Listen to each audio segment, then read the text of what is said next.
utilizar distancias. Cuando queramos utilizar las medias para ponderar, eso viene en una regla de 3. Entonces, por ejemplo, tenemos una estación para el año 1980, no tenemos un valor para la estación A, ¿listo? Pero tenemos valores para B, C y D, y además tenemos los valores promedios de precipitación.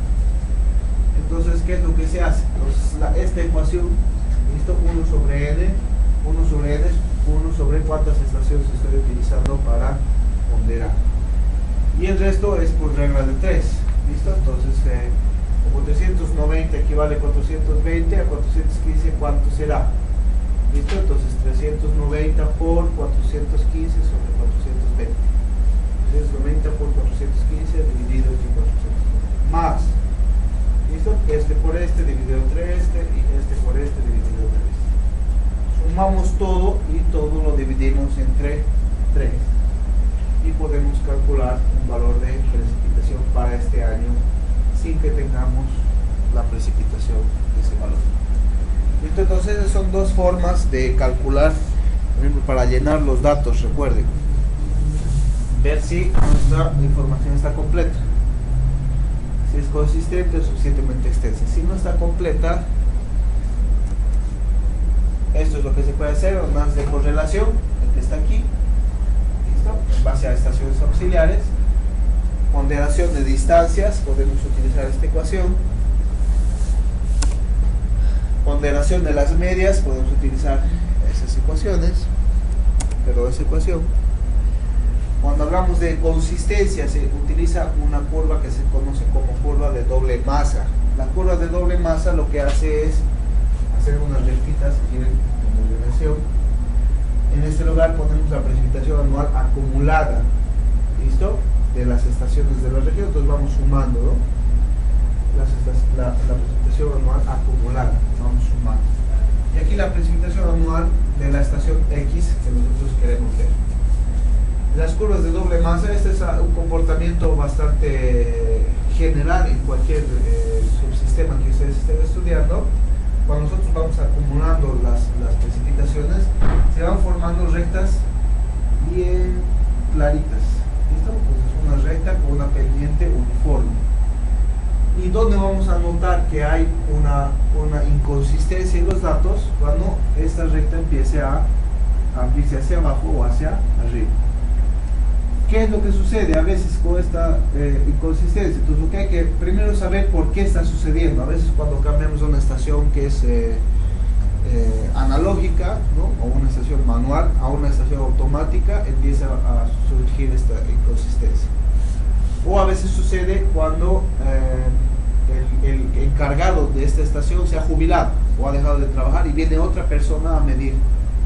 Entonces para nuestra estación empieza a moverse esta recta hacia arriba o hacia abajo, ¿no? Sobreestimando o subestimando los datos al respecto de la región. Entonces, ¿cómo evaluamos eso? ¿Cómo arreglamos si quiere la precipitación? La precipitación corregida va a ser la precipitación que se haya observado, de acuerdo a esta ecuacióncita. M sub 0 es la pendiente reciente, la nueva pendiente, y M sub A es la pendiente antigua. Entonces calculamos la pendiente que está aquí. ¿Se acuerda cómo calcular la pendiente? ¿Quién se acuerda? La pendiente de una recta. ¿Quién se acuerda? Esa va a ser la pendiente. Supongamos que esta es la recta, ¿ya? Entonces la pendiente, ¿se acuerdan? Y es sub 1, y es sub 0. ¿Se acuerdan de matemáticas del colegio? ¿Sí? Pues la pendiente de una recta, si quieren, es el cambio o la diferencial en Y al respecto de la diferencial en X. Entonces, diferencial en Y sobre la diferencial en X.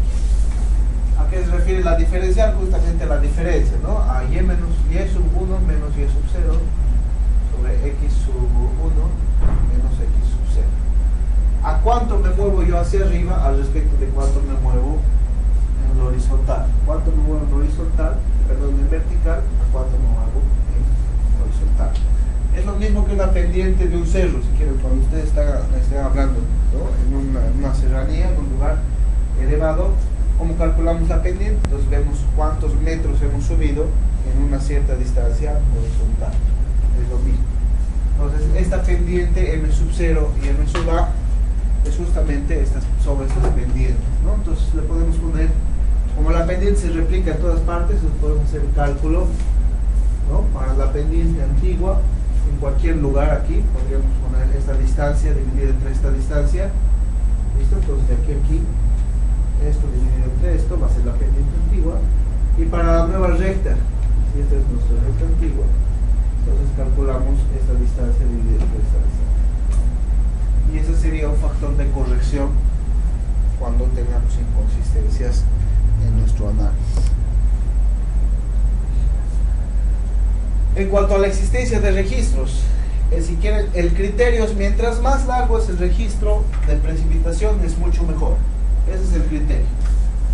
Pues un registro de un año no es tan bueno, un registro de 5 años de precipitación es mejor, de 15 años de precipitación mucho mejor, de 50 años es mucho mejor, de 100 años es mucho mejor, porque realmente voy a tener una idea de qué está sucediendo con mi precipitación en una cuenca.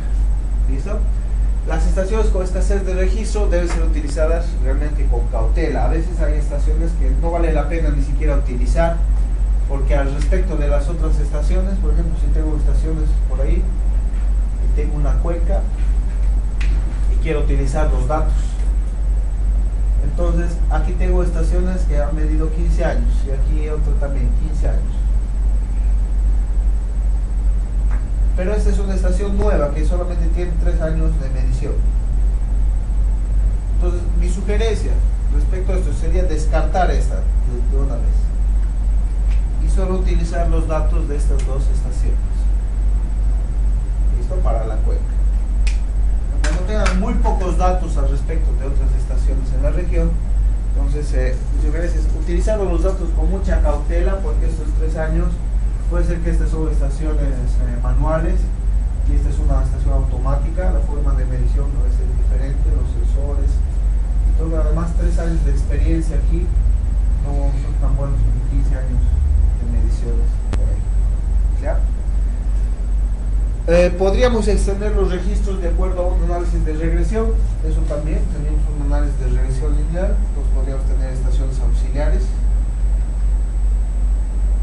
y la estación de interés, ¿no? La estación de interés X.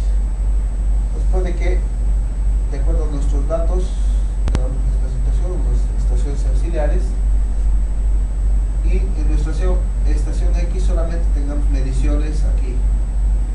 Si en esta porción de la curva la correlación es muy buena, entonces podríamos extrapolar la información hacia esta.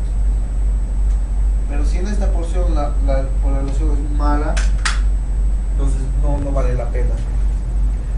La curva de doble masa también, esta curva anterior, esta misma curva, nos va a permitir también extrapolar los datos. Tenemos estaciones auxiliares y la estación de interés aquí. Si tenemos una curva de doble masa bastante consistente aquí, entonces podríamos extrapolar nuestros datos también para las estaciones nuevas. O un análisis de probabilidad, es un análisis como un análisis de Gumbel que vamos a hacer para los datos. ¿Cómo calculamos la precipitación media de una cuenca? Entonces no es simplemente decir aquí hay una estación y eso sucede. Una forma es utilizar un promedio aritmético, ¿no? Si tuviéramos una cuenca aquí y tenemos 2 estaciones o 3, una forma es utilizar la media, ¿no? Promedio aritmético de precipitaciones, ¿listo? Y podemos tener un valor para la cuenca. Otra forma es utilizar polígonos de Thyssen. Los polígonos de Thyssen lo que hacen es, como en este caso, para los triángulos, ¿se acuerdan? Corte de las alturas se conoce como las 3 alturas se juntan, se conoce como mediatriz. Entonces estos puntos, las mediatrices, lo que hacen es delimitar un área de influencia para obtener un mapita como este. Son las diferentes estaciones meteorológicas, ¿listo? Entonces la 1, la 2, 3, 4, 5, el área de la cuenca. Entonces calculamos con polígonos que se conocen como polígonos de Thiessen el área de influencia de cada una de estas estaciones meteorológicas en la cuenca. Luego utilizamos esta información para ponderar, ¿listo?, la precipitación registrada en la estación multiplicada por su área, y vamos a tener diferentes datos ahí, y luego promediamos las ponderaciones y podemos calcular la media ponderada de acuerdo al área. Entonces la ponderación, ¿cómo sería? La precipitación, si quieren, 1 por el área 1 más la precipitación 2 por el área 2 más la precipitación n por el área n, y todo esto dividirlo entre el área total, ¿no? Área total. Entonces de aquí les va a salir una precipitación ponderada. Eso es lo que va a suceder aquí. Entonces esto es mucho más preciso que utilizar el promedio aritmético como hace rato, ¿no? No simplemente promediarlo de las estaciones. Porque el comportamiento en una cuenca podría ser muy diferente entre esta estación y esta otra también.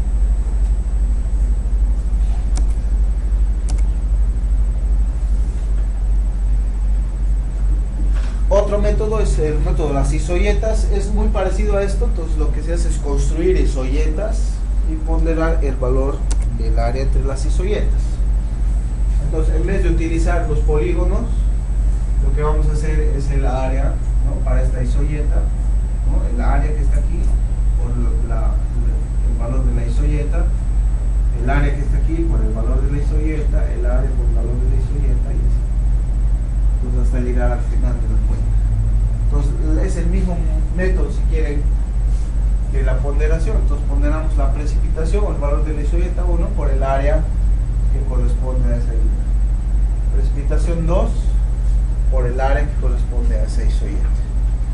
Y después calculamos la precipitación media de la cuenca. ¿Listo? Entonces tenemos tres formas, si quieren, de trabajar para la precipitación media. Tenemos el promedio aritmético, el método de Thiessen, o curvas Voronoi también creo que se llama, para el ArcGIS-Voronoi, y tenemos el método de las isoyetas. Entonces para calcular es el promedio aritmético, Thiessen y las isoyetas. Muy bien, eso es para el promedio, si quieren, de la precipitación. Pero cuando queremos hacer un pronóstico de precipitación, ¿qué pasaría de aquí a 10 años con una lluvia para poder trabajar con obras hidráulicas? Entonces tenemos que hacer un análisis de tormenta. ¿Para qué nos sirve el análisis de tormenta? Para estudiar, no sé, hacer estudios de drenaje, para poder hacer un drenaje suficientemente grande para evacuar el agua que está ahí.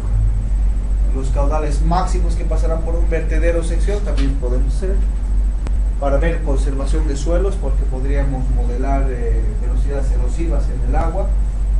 Dimensionamiento de obras hidráulicas, para ver qué tan alto voy a poner una plataforma de un puente, por ejemplo, ¿no?